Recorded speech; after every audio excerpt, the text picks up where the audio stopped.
Hello friends, नमस्कार, good evening. आप सभी का बहुत बहुत स्वागत है आपके अपने channel triple C by study पर। आइए स्टार्ट करते हैं आज के इस क्लास को। और आज का ये क्लास नंबर 6 है। इससे पहले 5 क्लास हम आपको दे चुके हैं ट्रिपल सी अप्रैल एग्जाम के लिए। अगर आपने वो क्लास नहीं किए हैं तो उन्हें अवश्य करें।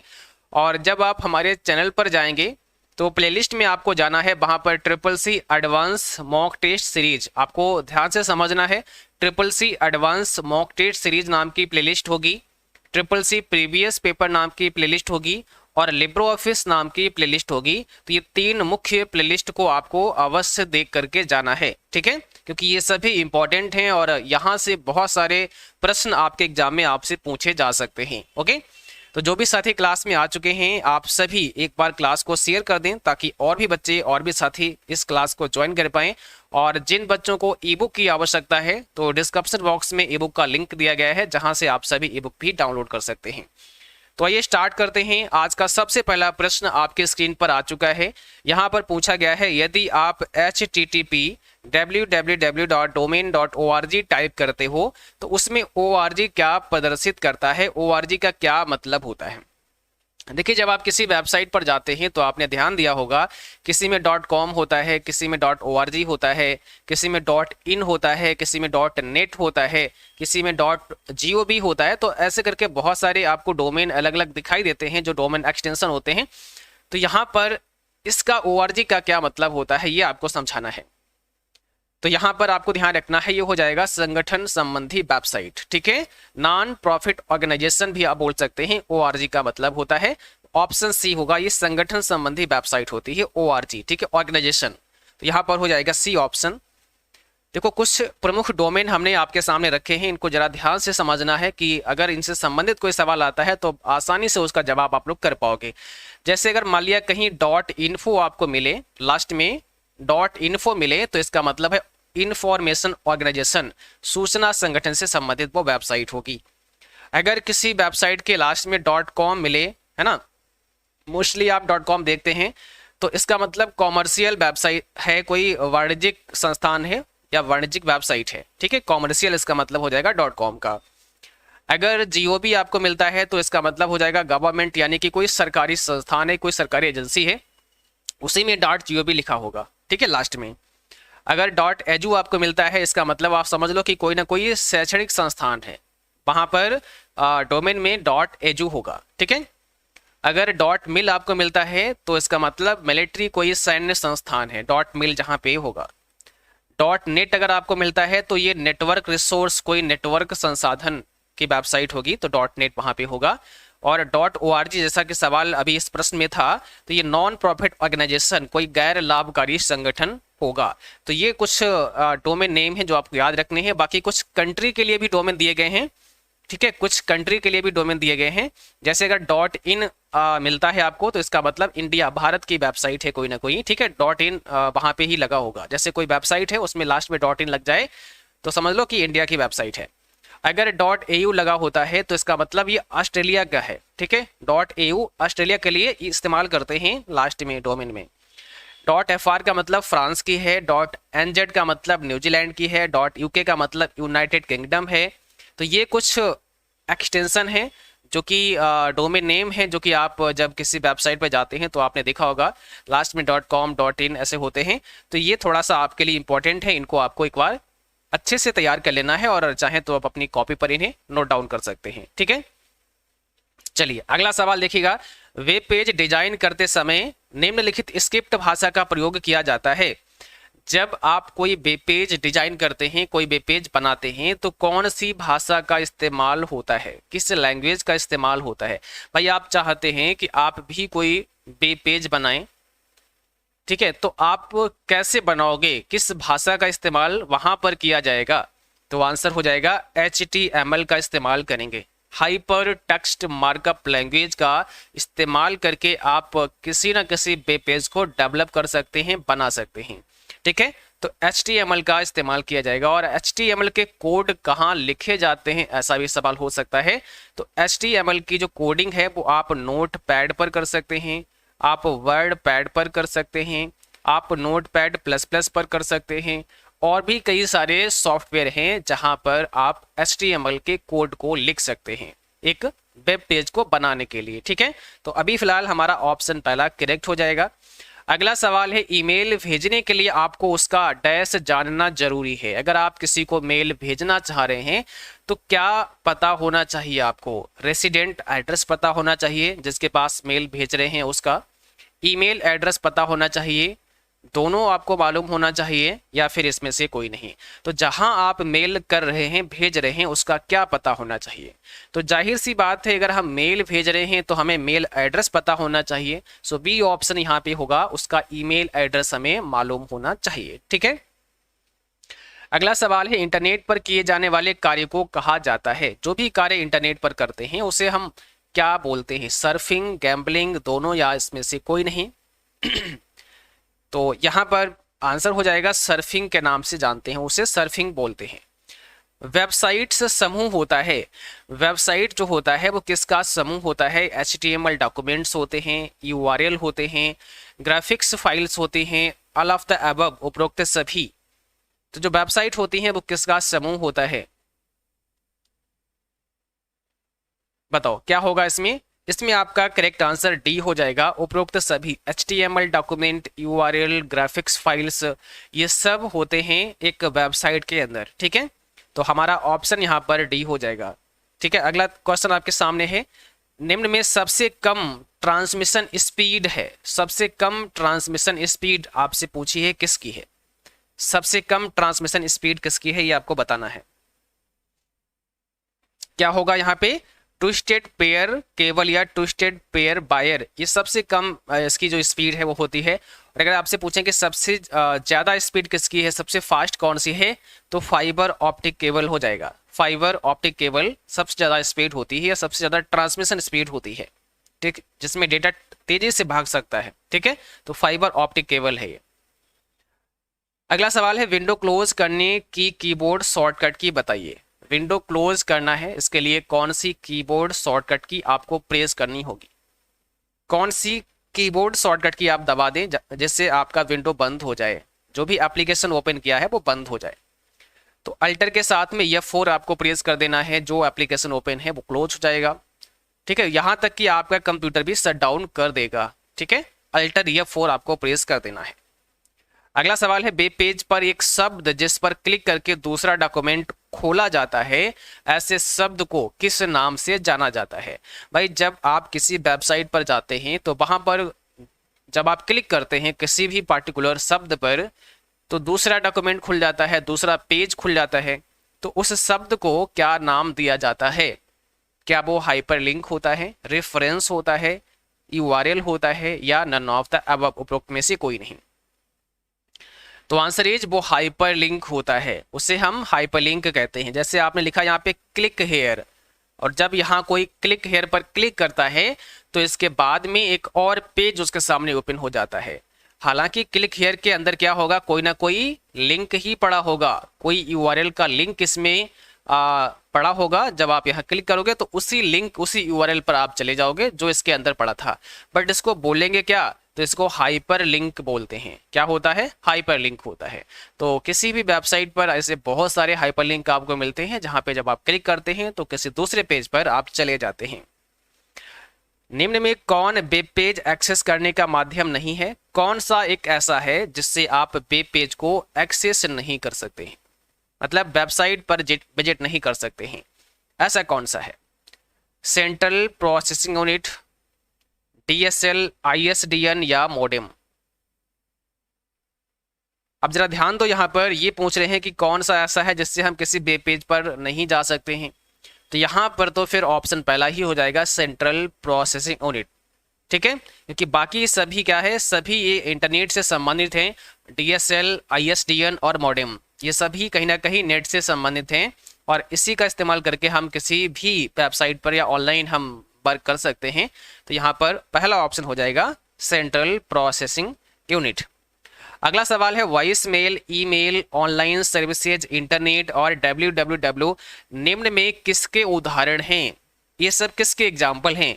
Voice mail, email, online services, internet और www सब किसके एग्जाम्पल हैं? कंप्यूटर कैटेगरीज हैं, कनेक्टिविटी, टेली कंप्यूटिंग या टेली शॉपिंग।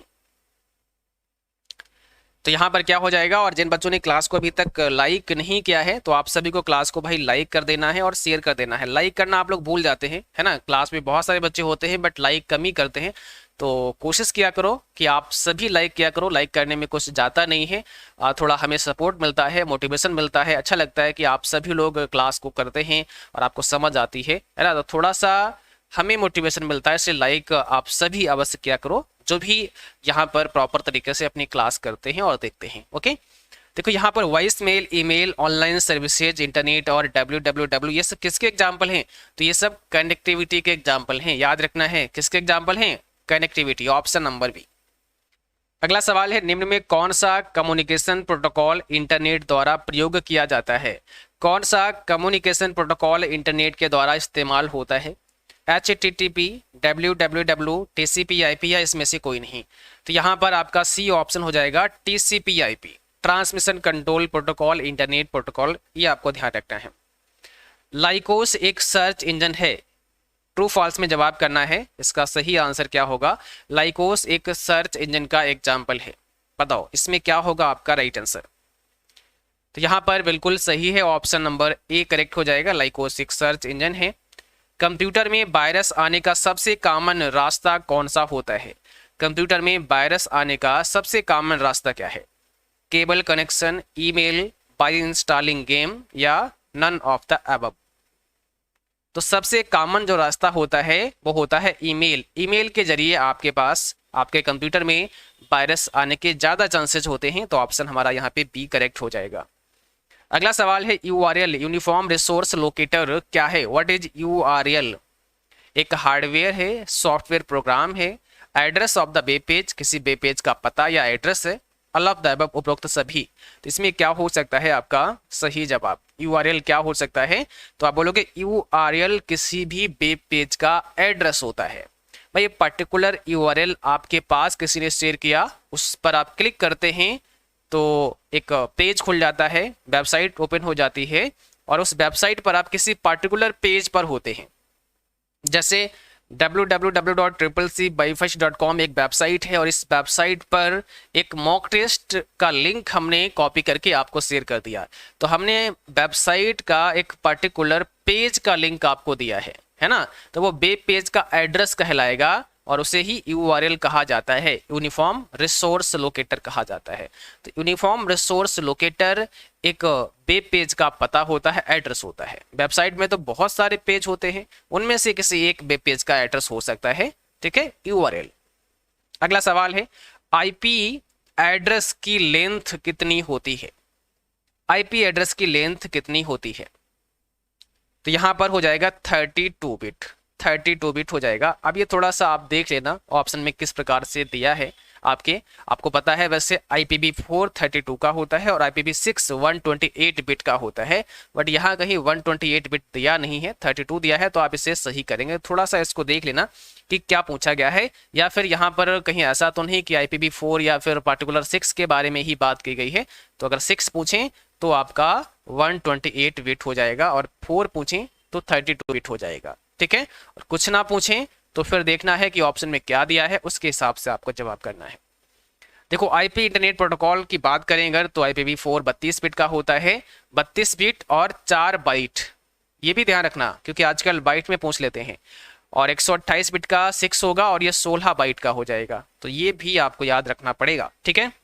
चलिए यहाँ पर आपको बताना है लिनक्स किस प्रकार का सॉफ्टवेयर है, कंपाइलर है, ऑपरेटिंग सिस्टम है, यूटिलिटी सॉफ्टवेयर है या एप्लीकेशन सॉफ्टवेयर है।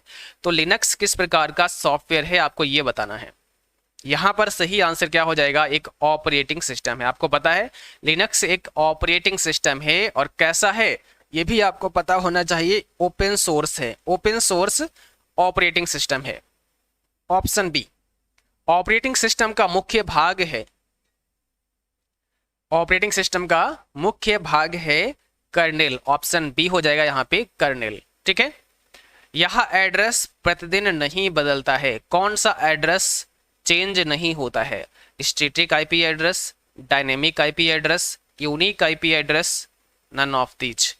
कौन सा चेंज नहीं होता है, कौन सा नहीं बदलता है, तो यहां पर हो जाएगा static IP address. Static IP address change नहीं होता है, डायनेमिक आईपी एड्रेस चेंज होता रहता है, बदलता रहता है, ठीक है। तो स्टैटिक यहां पे हो जाएगा आपका राइट आंसर। कंप्यूटर नेटवर्क में कंप्यूटर हार्डवेयरों के भागों को जोड़ने की प्रक्रिया कहलाती है। कंप्यूटर नेटवर्किंग, कंप्यूटर आर्किटेक्चर, या इसमें से कोई नहीं। तो यहां पर आपका आंसर क्या होगा ये आपको समझाना है। आंसर यहां पर होगा computer architecture, option number C correct हो जाएगा, ठीक है, कंप्यूटर आर्किटेक्चर। अगला सवाल देखिएगा आपके स्क्रीन पर क्या पूछा गया है। राइटर में बाय डिफॉल्ट फॉन्ट साइज क्या होता है। अब राइटर में बाय डिफॉल्ट फॉन्ट साइज के बारे में आपको बताना है। बाय डिफॉल्ट फॉन्ट साइज क्या होता है लिब्रियोफिस राइटर में। देखो राइटर में अगर हम फॉन्ट साइज की बात करें तो 12 होता है, 12 पीटी, 12 पॉइंट, पीटी का मतलब यहाँ पे पॉइंट होता है, तो 12 पॉइंट का फॉन्ट साइज लगा होता है। बट अगर आप कम या ज़्यादा करना चाहें तो कर सकते हैं। कितना कम कर सकते हैं, तो ड्रॉप डाउन लिस्ट के अंदर 6 आपको मिलेगा और मैक्सिमम 96 मिलेगा। कम से कम 6 और अधिक से अधिक आप 96 कर सकते हैं। लेकिन अगर मैनुअली यहाँ पर भर दिया जाए तो आप 2 करेंगे और मैक्सिमम फिर 9 से 99.9 कर सकते हैं। तो ये सभी बातें आपको पता होनी चाहिए, क्योंकि सवाल कहीं से बन सकता है, कुछ भी आपसे पूछा जा सकता है, ठीक है। चलिए, बाकी जिन बच्चों ने CCC अप्रैल एग्जाम का पैड बैच लिया है उनको हमने लिब्रियोफिस की थ्योरी पढ़ाई है, वहां पर पूरा समझाया है डिटेल में आप सभी को। आई होप आप में से किसी बच्चे ने उसको ज्वाइन किया होगा, ठीक है। और बाकी अगर कोई करना भी चाहता है CCC अप्रैल बैच तो अभी भी कर सकता है, बट उसे अब क्लासेस फटाफट से देखने पड़ेंगे, क्योंकि बहुत सारे क्लास वहाँ पे करा दिए हैं, तो वहाँ पर क्लासेस आपको देखने पड़ेंगे। और जो क्लास हमने करा दी हैं वो भी आपको रिकॉर्डेड मिल जाएंगे, तो उन्हें भी आप लोग देख सकते हैं। तो लिब्रियोफिस की थ्योरी में हमने लिब्रियोफिस राइटर, कैल्क और इम्प्रेस सभी के बारे में पढ़ाया है, सभी के नोट्स भी अवेलेबल कराए हैं, तो वहाँ पर ये सारी चीज़ें आपको बताई गई हैं, समझाई गई हैं, ठीक है। चलो, तो यहाँ पर 12 हो जाएगा। आगे देखो, इक्वल मोड 3,2 का परिणाम क्या होगा। 3,2 की वैल्यू क्या होगी, इसका आंसर क्या निकलेगा, ये समझाना है। देखिए, मोड फंक्शन जब भी आ जाए तो हमें क्या करना है, पहली वाली संख्या को अगली वाली संख्या से भाग देना है, डिवाइड करना है। 2 एकन 2 करेंगे, शेष बचेगा 1। तो यहाँ पर जो आपका रिमाइंडर होता है वो आपका आंसर होता है। रिमाइंडर हमारा यहाँ पे कितना है, 1 है, तो आंसर कितना होगा, 1 होगा। तो याद रखना है, रिमाइंडर ही हमारा जवाब हो जाएगा जब हम मोड फंक्शन इस्तेमाल करते हैं, ठीक है। तो फर्स्ट यहाँ पर आपका आंसर हो जाएगा 1, यहाँ पे आंसर हो जाएगा। कौन सा भिन्न है, कौन सा भिन्न है आपको ये बताना है। कौन सा भिन्न मतलब कौन सा अलग है, सभी से एक ऐसा है जो अलग है। इंटरनेट है, लाइनक्स है, विंडोज है, यूनिक्स है, एक तो इसमें अलग है, बाकी सब एक जैसे हैं, उनका वर्क एक जैसा है। तो इसमें अलग आपको ढूंढना है, अलग कौन सा है। अलग यहाँ पर कौन सा हो जाएगा, इंटरनेट हो जाएगा, क्योंकि देखो लाइनक्स की बात करें, विंडोज की बात करें, यूनिक्स की बात करें, ये सब के सब क्या हैं, सब के सब ऑपरेटिंग सिस्टम हैं, सब के सब ऑपरेटिंग सिस्टम है। और इंटरनेट आपका ऑपरेटिंग सिस्टम नहीं है, एक नेटवर्क है इंटरनेट, ठीक है। तो बाकी तो सब ऑपरेटिंग सिस्टम है, इसलिए इंटरनेट आपका अलग हो जाएगा, भिन्न हो जाएगा। एक ही रॉ में अलग अलग सेल की ऊंचाई अलग अलग हो सकती है। एक रॉ है, इसमें जो सेल है उसकी ऊंचाई अलग अलग हो सकती है, ये आपको बताना है। इसमें सेल की अलग अलग ऊंचाई हो सकती है, तो ये फॉल्स हो जाएगा, अलग अलग ऊंचाई नहीं हो सकती है। एक सेल है, इसकी हाइट, एक रॉ में सबकी हाइट बराबर होगी, ऐसा नहीं कि किसी की हाइट ज़्यादा हो जाए, किसी की हाइट कम हो जाए, सबकी हाइट बराबर होगी, ठीक है। तो यहाँ पर ये हो जाएगा फॉल्स। यहाँ पर आपको बताना है, नाउ और टुडे दोनों के प्रयोग से वर्तमान समय दर्शाया जा सकता है। नाउ और टुडे दोनों के प्रयोग से वर्तमान समय दर्शाया जा सकता है। देखिए, अगर आप नाउ यूज करते हैं या टुडे यूज करते हैं, दोनों से समय निकल सकता है, वर्तमान समय निकल सकता है, तो ये हो जाएगा फॉल्स। ऐसा नहीं है। देखो, जब आप इक्वल नाउ एक्सेल के अंदर या लिब्रियोफिस कैल्क में इस प्रकार से इक्वल नाउ ब्रैकेट ओपन करते हैं, क्लोज करते हैं, एंटर प्रेस करते हैं, तो इससे क्या होता है, डेट भी निकलता है और टाइम भी निकलता है, डेट एंड टाइम दोनों निकलते हैं। बट अगर आप टुडे का इस्तेमाल करते हैं, आपने लिखा इक्वल टुडे ब्रैकेट ओपन और क्लोज, तो इससे क्या होगा, केवल और केवल डेट निकलेगा। करंट डेट जो होगी जिस दिन आप इसे यूज कर रहे हैं वो डेट ही आपको दिखाई जाएगी। तो टुडे से केवल दिनांक और नाउ से दिनांक और समय दोनों, तो ये इसलिए यहाँ पे फॉल्स करना पड़ेगा। अगला सवाल है एसएमटीपी का संबंध इलेक्ट्रॉनिक मेल से है। एसएमटीपी का संबंध जो है वो किससे है? इलेक्ट्रॉनिक मेल से है। इलेक्ट्रॉनिक मेल का मतलब ईमेल से है। तो आप बोलोगे यस, बिल्कुल सही है। एसएमटीपी का मतलब है सिंपल मेल ट्रांसफर प्रोटोकॉल, और सिंपल मेल ट्रांसफर प्रोटोकॉल का संबंध किससे है? मेल से है। ईमेल को भेजने का काम करता है, सेंड करने का काम करता है। अगला सवाल है लोकल एरिया नेटवर्क द्वारा हम दुनिया के किसी भी सर्वर को एक्सेस कर सकते हैं। किससे? लोकल एरिया नेटवर्क से दुनिया के किसी भी सर्वर को एक्सेस कर सकते हैं। तो ये कैसा हो जाएगा? फॉल्स हो जाएगा, क्योंकि लोकल एरिया नेटवर्क से ऐसा नहीं कर सकते हैं। इसके लिए क्या करना होगा? वाइड एरिया नेटवर्क का यूज करना पड़ेगा, वैन का यूज करना पड़ेगा। ठीक है, तो ये आपका फॉल्स हो जाएगा। PSTN का पूरा नाम पब्लिक स्विच्ड टेलीफोन नेटवर्क होता है। ये फुल फॉर्म याद रखना है, पब्लिक स्विच्ड टेलीफोन नेटवर्क। तो क्या इसका जवाब होगा? ट्रू फॉल्स में आपको बताना है। तो बिल्कुल सही है, PSTN का मतलब है पब्लिक स्विच्ड टेलीफोन नेटवर्क। अगला सवाल है किस मेमोरी द्वारा आप रीड व राइट दोनों को एक साथ कर सकते हैं? किस मेमोरी द्वारा आप रीड व राइट दोनों को एक साथ कर सकते हैं? रीड भी कर सकते हैं और राइट भी कर सकते हैं। तो यहां पर हो जाएगा रैम, जिसे आप रैंडम एक्सेस मेमोरी का नाम देते हैं। रीड और राइट दोनों कर सकते हैं। अगला सवाल है वेब पेजों पर किसी फाइल को ट्रांसफर करने के लिए निम्न में किस प्रोटोकॉल का प्रयोग किया जाता है? किसी फाइल को आप ट्रांसफर करते हैं तो किस प्रोटोकॉल का इस्तेमाल किया जाता है? तो यहां पर हो जाएगा FTP, file transfer protocol. FTP आपका करेक्ट आंसर हो जाएगा। अगला सवाल है F5 की का प्रयोग किया जाता है कंटेंट को रिफ्रेश करने के लिए, विंडो बंद करने के लिए, शट डाउन करने के लिए, रीस्टार्ट करने के लिए। तो F5 का इस्तेमाल हम कब कर सकते हैं? एक तो आपने देखा होगा पावर पॉइंट या लिब्रे ऑफिस इम्प्रेस में F5 का इस्तेमाल आप करते हैं। और अगर नॉर्मली ऐसे पूछते हैं कि F5 का क्या यूज है, ठीक है, तो यहां पर हो जाएगा कंटेंट को रिफ्रेश करने के लिए। आप F5 की से रिफ्रेश भी कर सकते हैं। बाकी अगर पूछे कि प्रेजेंटेशन में इसका रोल क्या है, तो ये स्लाइड को शो करा देता है। स्लाइड शो करने के लिए हम F5 का इस्तेमाल करते हैं। यहां पर कंटेंट को रिफ्रेश करने के लिए हमारा ऑप्शन पहला करेक्ट हो जाएगा। ठीक है, तो आज की क्लास बस यही तक थी। उम्मीद करता हूं आप सभी ने क्लास को बहुत अच्छे से पढ़ा होगा और समझा होगा। और जिन बच्चों ने अभी तक हमारे टेलीग्राम चैनल को ज्वाइन नहीं किया है, तो आप सभी टेलीग्राम को ज्वाइन कर सकते हैं। यहाँ पर इंपॉर्टेंट लिंक्स आपको मिलते रहेंगे, या कोई जानकारी देनी होगी तो वो जानकारी भी यहाँ पर आपको मिलती रहेगी। ठीक है, बाकी सभी को चैनल को सब्सक्राइब कर लेना है और बेल नोटिफिकेशन को आपको ऑन कर लेना है, ताकि आप सभी को नोटिफिकेशन भी मिलते रहें जब भी कोई नई क्लास हो। ठीक है, और हाँ, सभी को रेगुलर मॉक टेस्ट करते रहना है। जितने ज़्यादा मॉक टेस्ट की प्रैक्टिस आप करते रहोगे, उतना ज़्यादा आप नई नई चीज़ें सीखोगे और आपकी प्रैक्टिस होगी कि आप एक्चुअल में एग्जाम कैसे देते हैं और कैसे वहाँ पर प्रश्न आते हैं। दूसरा, जब आप मॉक टेस्ट किया करो तो व्यू क्वेश्चन पर जाकर के अपने क्वेश्चन अवश्य देखा करो जो आपने गलत किए होते हैं, तो उनके सही जवाब भी आपको कलेक्ट करने की आवश्यकता होती, क्योंकि आपको कुछ ना कुछ नया सीखना है। तो मान लिया आज आपने 30 प्रश्नों का टेस्ट दिया, 30 में आपके 20 सही निकले, 10 गलत हो गए, तो उन 10 गलत को भी आपको अब नोट डाउन कर लेना है और आगे से वो भी अब आपको गलत नहीं करना है। अगला टेस्ट करना है, उसमें से जितने गलत हुए उनको सीखना है, फिर अगला करना है। इस प्रकार से प्रैक्टिस में रहना है, ताकि हर दिन आप कुछ नया सीखें और जो चीज़ें आप पढ़ रहे हैं वो आपके सीधे सीधे दिमाग में पहुंचे, माइंड में पहुंचे, ताकि एग्जाम के समय आप उन्हें याद रख सकें और अपने एग्जाम को एक बेहतर ग्रेड में पास कर सकें। ठीक है, तो इस प्रकार से आपको तैयारी में लग जाना है। अगर आपका कोई सवाल है, कुछ पूछना चाहते हैं, तो बेशक कमेंट बॉक्स में आप सवाल कर सकते हैं, पूछ सकते हैं। बाकी अगर किसी को कोई जानकारी लेनी है CCC अप्रैल या मई बैच से संबंधित जो हमारे एप्लीकेशन पर चल रहे हैं, तो आप हमें व्हाट्सएप कर सकते हैं 9452299436 पर। यहाँ पर आप मुझे व्हाट्सएप कर सकते हैं, आपको रिप्लाई मिलेगा। थोड़ा समय लग सकता है, लेकिन रिप्लाई आपके पास आएगा। ओके, तो आज के लिए बस इतना ही। Thanks for watching, thank you, bye bye.